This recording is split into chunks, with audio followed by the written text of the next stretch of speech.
कभी कभी एक छोटी सी गलती जिंदगी भर का श्राप बन जाती है और कभी कभी बदला लेने की चाह मौत को बुलावा दे देती है। आज हम एक ऐसी ही डार्क और डिस्टर्बिंग घटना की गहराइयों में उतरेंगे जहां एक आम सी लगने वाली कॉलेज राइवलरी एक ऐसी चीज को जगा देती है जिसे रोकना किसी के बस में नहीं होता। तो चलिए देखते हैं कि कैसे एक गुस्से भरा छोटा सा फैसला इंसान की पूरी जिंदगी को एक अंधेरे श्राप में बदल देता है। एक बेहद सटीक कोट है इस कहानी में, कभी कभी एक छोटी सी गलती जिंदगी भर का श्राप बन जाती है। सुनकर ही रूह कांप जाती है ना। इस पूरी घटना का कोर थीम ही यही है। हम सबको गुस्सा आता है, राइट? पर बदले की आग में उठाया गया एक छोटा सा माइनर सा कदम कैसे उन डार्क फोर्सेस को हमारी रियल दुनिया में खींच लाता है जिन्हें हम सिर्फ किस्से कहानियों का हिस्सा मानते आए हैं। ये सच में डर पैदा करता है। तो कहानी शुरू होती है रोहित और जतिन से, और इन दोनों के बीच जमीन आसमान का फर्क था। एक तरफ रोहित है, अमीर, एरोगेंट और दूसरों को नीचा दिखाने में जिसे लिटरली मजा आता है, और दूसरी तरफ जतिन, एकदम सीधा साधा, शांत, मिडिल क्लास लड़का। सब कुछ तब पलट गया जब एक दिन कॉलेज की पार्किंग में रोहित ने सबके सामने जतिन की बेहद बुरी तरह बेइज्जती कर दी। उसे सबके सामने भिखारी तक कह दिया। और सीरियसली यही वो एग्जैक्ट मोमेंट था जिसने सब कुछ बदल कर रख दिया। अब ये मामला सिर्फ उस पार्किंग लॉट तक नहीं रुका। एस्केलेशन देखिए, किसी ने उस पब्लिक ह्यूमिलिएशन का वीडियो चुपके से रिकॉर्ड किया और उसे फेसबुक पर डाल दिया। सोचिए, ऐसी बेइज्जती, वो भी पब्लिक प्लेटफॉर्म पर। इस वीडियो ने ना जतिन के अंदर छुपे गुस्से को एक ज्वालामुखी की तरह भड़क दिया। वो शर्म और गुस्से की एक ऐसी आग में जलने लगा जो आगे चलकर सब कुछ राख करने वाली थी। ये उसका एब्सोल्यूट ब्रेकिंग पॉइंट था, एक ऐसी जगह जहां से दिमाग डार्क रास्ते पर चल पड़ता है। और यहां से आती है कहानी में एक डार्क ट्विस्ट। उस रात जतिन जब अकेले बैठे इस बेइज्जती के बारे में ओवरथिंक कर रहा था, अचानक उसके फोन पर एक अनजान नंबर से एक टेक्स्ट आता है। मैसेज के शब्द बहुत अजीब थे। लिखा था, क्या किसी से बदला लेना है? अगर हां तो उसका नाम और फोटो भेजो, 100% समाधान। देखने में बिल्कुल एक आम स्पैम मैसेज लग रहा था, राइट? लेकिन इसमें एक ऐसी डार्क फोर्स छुपी थी जो सीधा उसके वल्नरेबिलिटी और दिमाग से खेल रही थी। अब यहां जो फैसला लिया गया वो इस पूरी घटना का सबसे शॉकिंग टर्निंग पॉइंट है। जतिन को पहले तो यही लगा कि ये कोई स्कैम है, पर उस अंधे गुस्से में आकर उसने उस अनजान नंबर पर रोहित की फोटो भेज दी। उसे लगा होगा कि यार एक मैसेज से क्या ही बिगड़ जाएगा, पर रियलिटी में उस एक छोटे से रिप्लाई ने अनजाने में ही एक बेहद खौफनाक सुपरनैचुरल गेम ट्रिगर कर दिया था। The dark game had officially began. इस रिप्लाई के बाद जो इंस्ट्रक्शन स्क्रीन पर आए वो लिटरली रोंगटे खड़े कर देने वाले थे। एक पूरा step by step black magic ritual.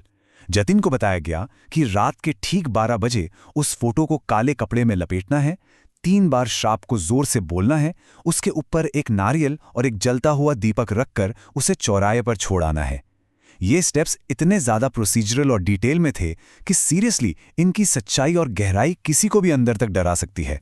और इस रिचुअल का सबसे चिलिंग पार्ट था वो इनकैंटेशन, वो शाप। जैसा दर्द तूने दिया है वैसा दर्द अब तू भुगत। जतिन अंधेरे में इन शब्दों को बड़बड़ाता है और सोर्सेस की माने तो जैसे ही ये आखिरी शब्द उसके मुंह से निकलते हैं, उसके सामने रखा हुआ दीपक अचानक एक झटके में अपने आप बुझ जाता है।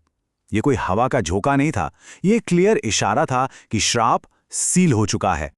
इसके बाद रोहित की दुनिया जिस तेजी से बिखरती है वो आपको सोचने पर मजबूर कर देगी। एक एरोगेंट, कॉन्फिडेंट लड़का कैसे एक डरे हुए, सहमे हुए इंसान में बदल गया। पहले और दूसरे दिन रोहित को सीवियर इंसोम्निया हो जाता है, नींद आना बंद। ऊपर से उसके पिता के बिजनेस में अचानक मैसिव लॉस। तीसरे दिन उसे अपने आईने में एक फेसलेस, काला साया दिखने लगता है जो उसका हर जगह पीछा कर रहा था। और चौथे दिन की रात उसके अपने नौकर बिरजू की एक अजीब, डीप और भारी हुई आवाज उसे रात में अकेले छत पर बुलाती है। तो आखिर ये साया था क्या? ये कोई आम परछाई नहीं थी। डिटेल में देखें तो ये एक बेहद लंबा, विशाल आकार का फिगर था जिसके कंधे अजीब तरीके से झुके हुए थे। सबसे डरावनी बात, उसका कोई चेहरा ही नहीं था, न नाक, न कान, न होठ। बस एक चीज साफ दिखती थी, उसकी पूरी तरह से सफेद आंखें जिनमें पुतलियां थी ही नहीं। ये एक प्योर, अनअडल्टरेटेड बुराई का फिजिकल रूप था जो अब रोहित के दिमाग और उसकी रियलिटी को पूरी तरह अपने कब्जे में ले चुका था। पर खौफ का पीक आना अभी बाकी था। उसी वक्त जतिन के फोन पर एक आखिरी दिल दहला देने वाला टेक्स्ट मैसेज पॉपअप होता है। लिखा था, अंतिम चरण शुरू, बस एक शब्द और लिखो, समाप्त, और खेल खत्म करो। ये वो एग्जैक्ट सेकंड था जब जतिन को रियलाइज हुआ कि उसने आखिर किस मौत के खेल को अनजाने में चालू कर दिया है। अब ये कोई प्रैंक या सिर्फ डराने वाली बात नहीं रह गई थी। ऑब्वियसली इस पॉइंट पर जतिन के अंदर एक क्रशिंग गिल्ट भर गया। उसे बस रोहित को डराना था, बदला लेना था, मारना थोड़ी ना था। पर सच का एहसास उसे तब हुआ जब उसने घबराकर अपनी खिड़की के बाहर देखा। वही सेम भयानक बिना चेहरे वाला साया अब उसकी खुद की खिड़की के बाहर घूम रहा था, उस पे सीधी नजर रख रहा था। तब जाकर जतिन को समझ आया कि मैटर्स अब उसके हाथ से टोटली कंप्लीटली निकल चुके हैं। और तभी मिलती है ये ब्लड कर्डलिंग धमकी, था ना, पीछे मत हटना, अब या तो वो या फिर तू, साया एक आत्मा लेकर ही जाएगा। ये अल्टीमेटम सुनकर किसी का भी दिमाग सुन्न पड़ जाए। ये इस बात का प्रूफ है कि डार्क मैजिक, ब्लैक मैजिक हमेशा एक कीमत वसूल करता है। अगर एक बार इन डार्क फोर्सेस को बुला लिया गया तो पीछे मुड़ने का कोई रास्ता नहीं बचता।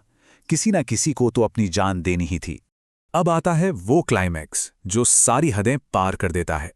जतिन पूरी तरह बेबस था। अचानक उसके फोन पर एक डिस्टर्बिंग लाइव स्ट्रीम अपने आप चालू हो जाता है।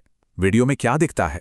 रोहित अपनी छत पर बिल्कुल अकेले फंसा हुआ है और वो बिना चेहरे वाला काला साया बेहद तेजी से उसकी तरफ बढ़ रहा है। जतिन अपनी स्क्रीन पर हेल्पलेसली ये सब देखता रहा और उसके पास सिवाय पैनिक के और कोई ऑप्शन नहीं था। इस रिवेंज और डार्क कर्स का आखिरी नतीजा बहुत बहुत ट्रेजिक निकला। सुबह होती है और रोहित अपने ही खून में लथपथ मरा हुआ मिलता है। पुलिस केस की छानबीन करती है और एज यूजुअल इसे एक सिंपल सुसाइड मानकर फाइल क्लोज कर देती है। रोहित के पिता पूरी तरह टूट चुके थे। वो रोते हुए बार बार कहते रहे कि उनका बेटा किसी चीज से डीपली टेरिफाइड था। और इधर जतिन, वो एक बेहद गहरे, शांत और ट्रोमैटिक शॉक में चला गया, क्योंकि उसे इकलौते इंसान को पता था कि असल में हुआ क्या है। पर इस सब के बाद हमारे दिमाग में एक सबसे जरूरी सवाल आता है, क्या रोहित की मौत के बाद सब कुछ वैसे ही शांत और खत्म हो गया? जतिन को तो एटलीस्ट यही लगा था। उसे लगा कि डील पूरी हो गई, सौदा मुकम्मल हुआ और श्राप हमेशा के लिए शांत हो गया होगा। लेकिन कहानी इतनी जल्दी कहाँ खत्म होने वाली थी? अपने अंधेरे कमरे में सुन बैठे जतिन के फोन की स्क्रीन एक बार फिर से अचानक रोशन होती है और स्क्रीन पर एक फ्रेश नोटिफिकेशन चमकता है, सौदा पूरा हुआ, अब अगला नाम भेजो। देखिए, ये लाइन क्लियर कर देती है कि डार्क फोर्सेस जब एक बार आजाद हो जाएं तो उनकी भूख कभी नहीं मिटती। ये डरावना नाइटमेयर अभी अपने एब्सोल्यूट फाइनल स्टेज पर था। इसके बाद जो हुआ उसकी कल्पना करना भी मुश्किल है। इस बार जब जतिन ने डर के मारे अपने पीछे मुड़ के देखा तो वहां वो बिना चेहरे वाला साया नहीं था, वहां खुद रोहित खड़ा था, या रादर रोहित का भूत। उसका चेहरा नीला पड़ चुका था, जैसे सांस घूंट दी गई हो। आंखें पूरी तरह सफेद थीं और उसकी गर्दन एक बेहद अननेचुरल, भयानक एंगल पर टूटी हुई थी। ये एक ऐसी एंटिटी थी जिससे बच निकलना लिटरली नामुमकिन था। और फिर उस टूटी हुई गर्दन वाले रोहित ने अपने आखिरी शब्द कहे, इस बार तू चल, खेल खत्म करते हैं। बस इतना कहना था कि पूरे कमरे की लाइट एकदम से कट हो गई। गहरा अंधेरा, और फिर आई सिर्फ और सिर्फ जतिन की एक खून जमा देने वाली चीख। और इसी के साथ बदले की उस आग ने दोनों छात्रों को उस खौफनाक श्राप की भेंट चढ़ा दिया। इस पूरी हैरत अंगेज और डरावनी केस स्टडी को देखने के बाद हमारे पास सिर्फ एक हॉन्टिंग सवाल रह जाता है, क्या ऐसी डार्क फोर्सेस सच में वाकई में हमारे आसपास मौजूद हैं? क्या एक छोटी सी बदले की भावना किसी ऐसी डेमोनिक एनर्जी को इनवाइट कर सकती है जो आखिर में हमें ही निगल जाए? सोचने वाली बात है ना। आज के इस एक्सप्लेनर में मेरे साथ जुड़े रहने के लिए बहुत बहुत शुक्रिया। अपना ख्याल रखिए और अपनी सोच को डार्क ना होने दीजिए।